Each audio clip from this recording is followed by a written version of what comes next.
Со недели Русија се обидува да ги потисне украинските сили од областите во и околу градот Бахмут.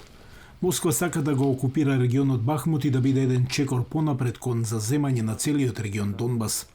Градот Соледар на 18 км од Бахмут исто така беше на удар на Русија и е познат по огромните рудници за сол. За украинците камената сол е поврзана со еден од најпрепознатливите символи на земјата, дизајнот на пакувањето на солта Соледар. Производот е синоним за Украина и не е променат со децении.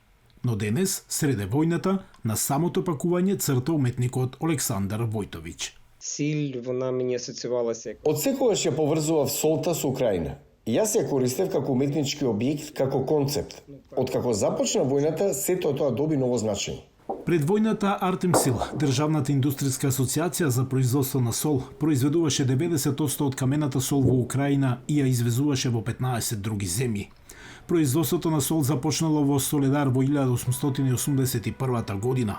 Во април 2022 година таа беше запрена поради постојаното гранатирање на централата од страна на руските сили. Околу 2500 вработени останаа без работа. Украина остана без сол.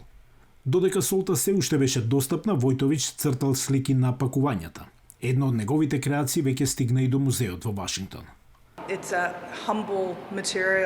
Тоа е скромен материјал. Материјал што повеќето обични украинци можеби го имаат дома. Живеа во Украина 3 години и ја имав оваа кутија сол.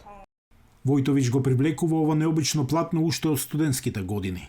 Академија мастација вчився 10. Студирав на Академијата за уметности во раните 90-ти и имавме недостиг од сев, вклучително и хартија. Учесниците кои требаше да цртаат беа во потрага по кој било пригоден материјал. Експериментиравме и со јагнен.